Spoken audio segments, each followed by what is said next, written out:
Greetings! Welcome to Board Games with Scott, a weekly video log or vlog where I take a board game each week, explain it, and review it. My goal is to help you make purchasing decisions about which of the many board games out there you might find enjoyable. This week I'm going to be talking about my gateway game, that is the game that got me into this whole genre of gaming, and that is Adel Verflichtet. This is the older version of it. The current version is called Hoity. It's also been called By Hook or By Crook. It's been released a number of times. But currently, if you like the sound of this game, what you should look for is a game called Hoity. But the gameplay is the same. The parts might be a little different, but you'll still get the general idea. This is a game of simultaneous selection, where we're all going to be picking actions that we're going to take at the same time, and I'm trying to pick my action based upon what I think you're going to do. It's a game about collecting artwork, and is an interesting, fast-moving game because you're never sitting around waiting for things to going on. It's always going on at the same time. You're always taking turns at the same time, so you're always involved with the game. Now let's look inside the box and see what comes with this game. So here's what comes inside, at least the version of the game that I have. This will play 2 to 5 players, and this is actually the game of the year in 1990, so it's a fairly old game as far as these games go. You've got a fairly colorful board, which indicate different manor houses that you're going to be traveling around and exhibiting art. You have jail, which I'll talk about a little bit later, and you have the auction house, which is up here. The game comes with some pawns for each player, and some nice large cards which represent pieces of art. They'll have a picture on it, but what's more important than the picture is the color, which is the same as the letters. The letter A is always a green card, and there's a year up at the top, which will come into play a bit later for breaking ties. The important part of the game are these cards, these small cards, and each player is going to have a set of these small cards, and that's what you're going to be using to make all of your action choices. Notice there aren't any dice in the game because everything is actually determined by small numbers that are at each auction house, which I'll talk about a bit later. So now that you see what all the parts are, let's take a look at how they go together in gameplay. The first important concept that you need to understand in this game is the concept of a set of cards. The goal of this game is to build up the longest set of cards, meaning the most cards that are considered a set. And cards in a set have to be continuous as far as their letters are concerned. So in this case, if this were the cards in my hand, and you keep these hidden, if I had A, B, B, C, E, F, right now I have a set of cards over here. I have A, B, B, C, which are one set of cards. And then I have E, F, and they're not connected into that set. So one thing I would want to do in the game is to try and get a D card. Because if I could get a D, then I would have, this would all be one set. It would be so my set would be of length 7. So that's a fairly long set, and that's what you want to do, is you want to build up long sets. You can also lose cards during the game. So if I were to lose this C, for example, then I would be back down to 2 sets of length 3, and you only get to count a single longest set. So it's important to keep an eye on that when you're determining what cards to get. These are the cards that you will have in your hand to help you choose what actions you're going to take during the game. The way this will work is there's a stage 1 and a stage 2. And in the first stage of the game, each player will choose one of these two secretly. They'll either choose that they're going to go to the auction house. If you're going to the auction house, you're most likely going to attempt to win one of the items that's up for sale. Those are the items you saw in the middle of the board. Or you're going to the castle. The castle is where you're going to attempt to show off your display and move on the board, or steal things from other people. So first, everyone secretly picks whether they're going to the auction house or the castle. And then everyone reveals what they're doing. And you deal with the people who went to the auction house first. And it tells you on the auction house card what you can then do.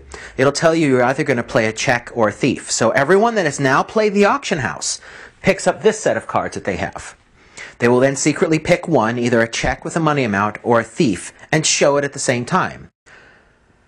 The person who puts out the highest numbered check loses that check. It goes into the till in the game, and they get to pick their choice of the 2 pieces of artwork that are currently displayed for auction. The other players get to take their checks back in their hands. If someone plays a thief, they get to steal the check. So if one person plays a thief, they get to steal the check that was just used to buy something at auction. However, if multiple people play thieves, they get in each other's way, and nobody gets a check. The person who wins the auction just pays their check as normally, and it goes out of the game. So, by going to the auction house, you can either pay checks to attempt to win a piece of art, or play a thief to get checks from other people. Your other choice is the castle. So if you go to the castle, you have three choices. You can put on an exhibit, show a detective, or show a thief. And again, everyone that's picking castle will then pick their second action. If you put exhibit down, that means you're going to show off an exhibit. You're going to show the longest exhibit that you want to show, and the player who shows the longest exhibit gets to move ahead on the board.